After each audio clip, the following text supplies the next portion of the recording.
anak-anak, selamat pagi. Apa kabar kalian hari ini? Semoga kalian tetap sehat, tetap semangat dalam belajar. Sebelum memulai pelajaran tematik hari ini, marilah kita berdoa. Kita angkat tanda kemenangan dalam nama Bapa dan Putra dan Roh Kudus. Amin. Kita ucapkan doa Bapa kami secara bersama-sama. 1, 2, 3. Bapa kami yang ada di surga, dimuliakanlah namamu, datanglah kerajaanmu, jadilah kehendak-Mu di atas bumi seperti di dalam surga. Berilah kami rezeki pada hari ini, dan ampunilah kesalahan kami, seperti kami pun mengampuni yang bersalah kepada kami. Dan janganlah masukkan kami ke dalam pencobaan, tetapi bebaskanlah kami dari yang jahat. Amin. Dalam nama Bapa dan Putra dan Roh Kudus. Amin. Anak-anak, hari ini kita belajar tema 5, pengalamanku. Subtema 4, pengalamanku di tempat wisata. Pembelajaran yang kedua ya anak. Silakan anak-anak perhatikan juga materinya yang ada di buku paket tema 5. Silakan dibuka buku paket tema 5 halaman 179.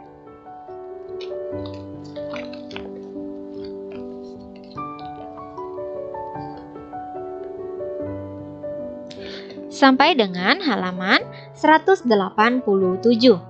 Kemudian, silakan dibuka juga buku LKS tema 5. Buka halaman 95.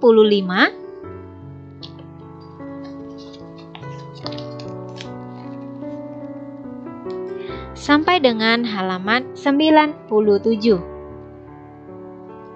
Anak-anak, tujuan pembelajaran kita hari ini ada 3.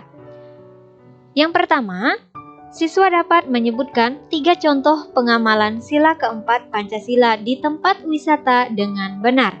Kemudian, tujuan pembelajaran yang kedua, siswa dapat menyebutkan 2 contoh makna kalimat yang terdapat dalam puisi air terjun dengan benar. Dan tujuan pembelajaran yang ketiga, siswa dapat menyebutkan pengertian gerak melayang dengan benar. Anak-anak, liburan naik kelas telah selesai. Saat liburan, Beni melakukan perjalanan. Beni ke kampung halaman papanya. Kampung papa Beni di Sumatera Barat. Ada rumah gadang di sana. Beni bertemu Siti di rumah gadang.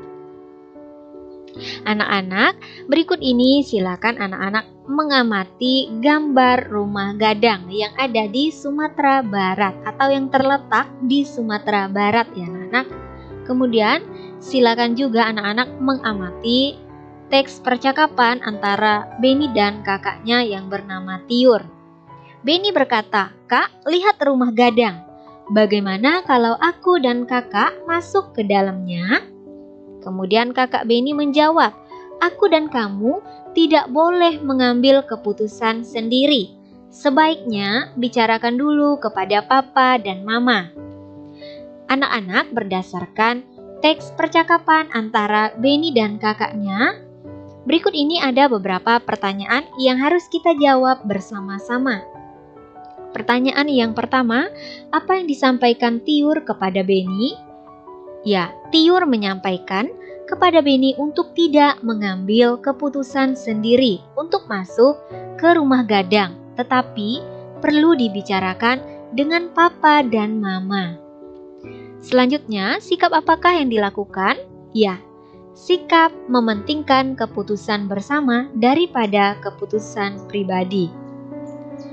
Kemudian, pertanyaan berikutnya, sesuai dengan sila keberapakah sikapnya? Ya, sesuai dengan sila keempat Pancasila, karena mereka bermusyawarah terlebih dahulu ya anak-anak.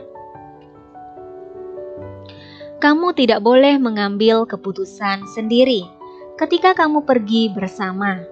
Inilah contoh sikap sesuai sila keempat Pancasila.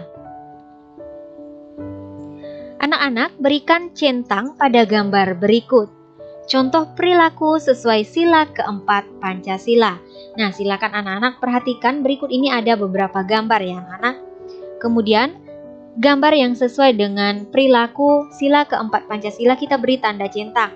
Gambar yang pertama, nah gambar ini sesuai dengan perilaku sila keempat Pancasila kita centang. Kemudian gambar yang kedua juga sesuai, jadi kita centang ya anak. Di gambar yang ketiga juga sesuai dengan sila keempat Pancasila kita centang.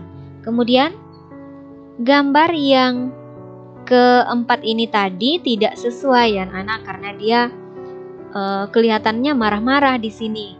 Kemudian di gambar yang kelima ini mereka sedang bermusyawarah juga, dan ini sesuai dengan perilaku sila keempat Pancasila. Kemudian gambar yang keenam juga sesuai dengan perilaku sila keempat Pancasila. Nah, di gambar yang ketujuh ini tidak sesuai ya anak-anak, karena di sini kelihatannya mereka sedang berdebat.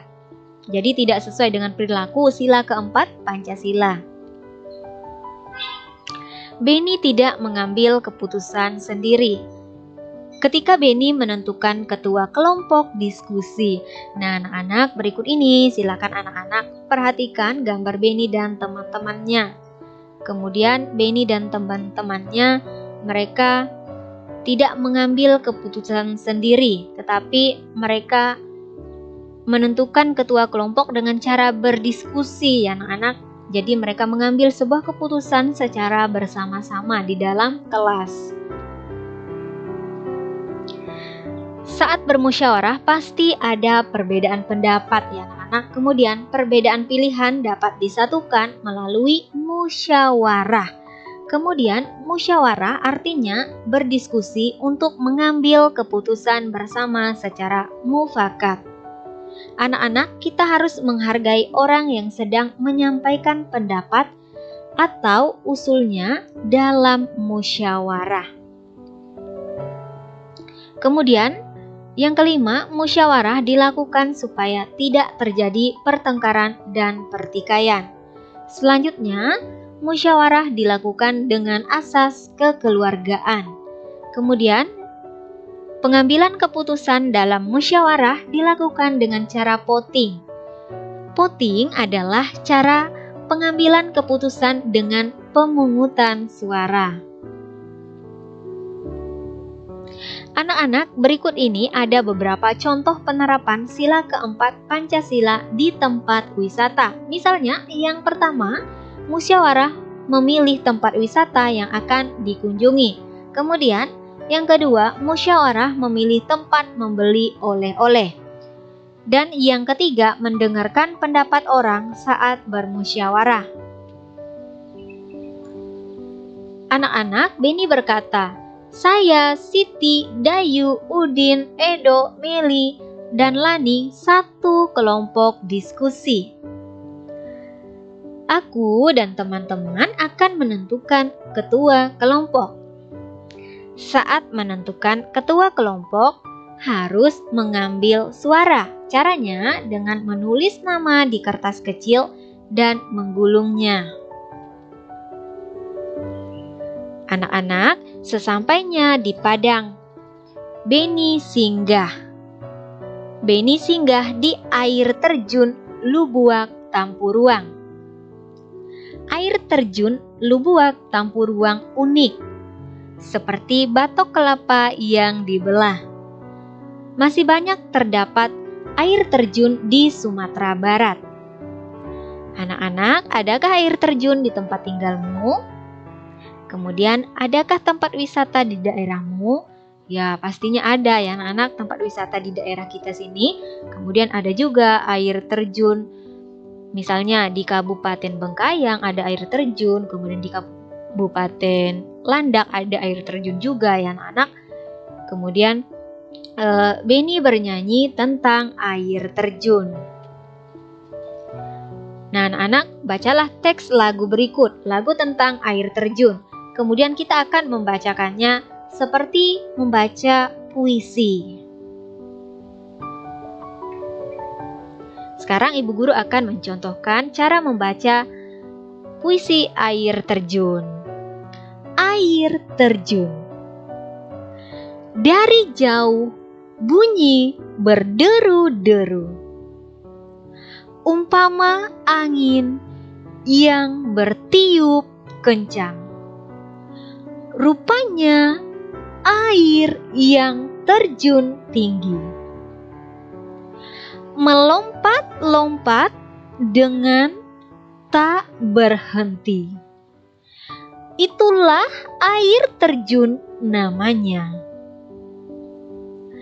Marilah kawanku, kita mandi bersama. Nah, anak-anak, itu tadi contoh cara membacakan puisi air terjun.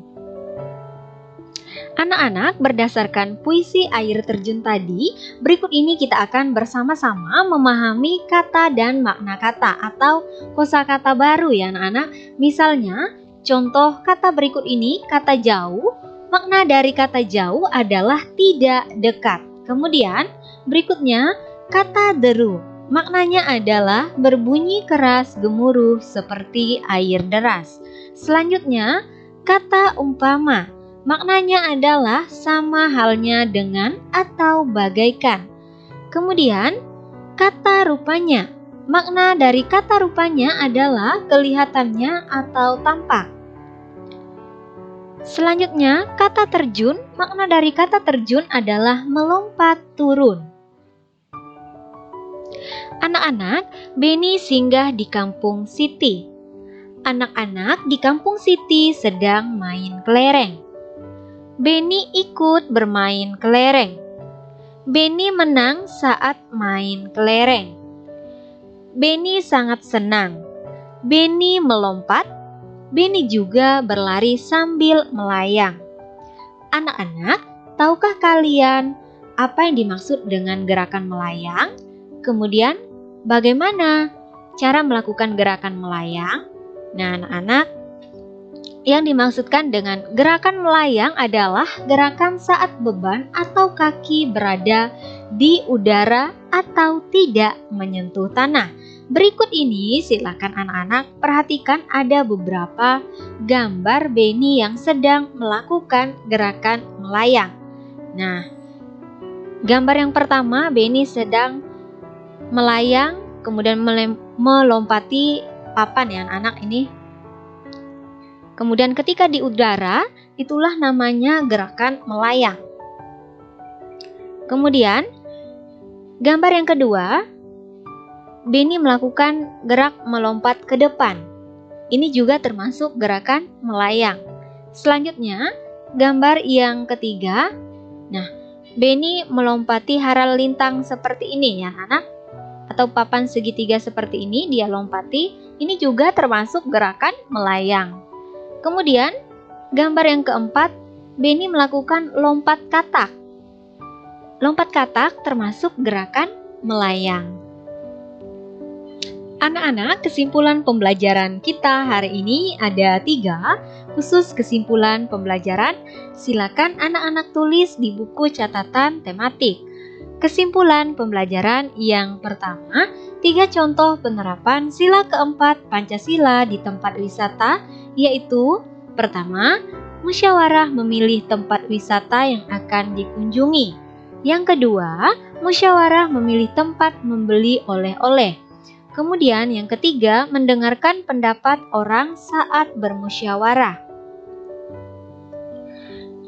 Kesimpulan pembelajaran yang kedua, 2 contoh makna kalimat yang terdapat dalam puisi air terjun, yaitu pertama, kata rupanya maknanya adalah kelihatannya atau tampak. Kemudian kata deru maknanya adalah berbunyi keras, gemuruh seperti air deras. Kemudian kesimpulan pembelajaran yang ketiga, pengertian gerak melayang adalah gerakan saat beban atau kaki berada di udara atau tidak menyentuh tanah. Anak-anak, demikianlah yang dapat Ibu jelaskan. Semoga dapat bermanfaat untuk kalian. Sebelum mengakhiri pelajaran tematik hari ini, khususnya tema 5, pengalamanku. Subtema 4, pengalamanku di tempat wisata. Pembelajaran yang kedua, marilah kita berdoa. kita ambil sikap doa, lipat tangan, tutup mata, tunduk kepala. Kita angkat tanda kemenangan dalam nama Bapa dan Putra dan Roh Kudus. Amin. Kita ucapkan doa Salam Maria secara bersama-sama. 1, 2, 3. Salam Maria, penuh rahmat, Tuhan sertamu. Terpujilah engkau di antara wanita, dan terpujilah buah tubuhmu, Yesus. Santa Maria, Bunda Allah, doakanlah kami yang berdosa ini, sekarang dan waktu kami mati. Amin. Dalam nama Bapa dan Putra dan Roh Kudus. Amin. Sekian dan terima kasih. Sampai jumpa di video pembelajaran berikutnya. Tuhan Yesus memberkati kita semua. Tetap jaga kesehatan masing-masing ya anak-anak.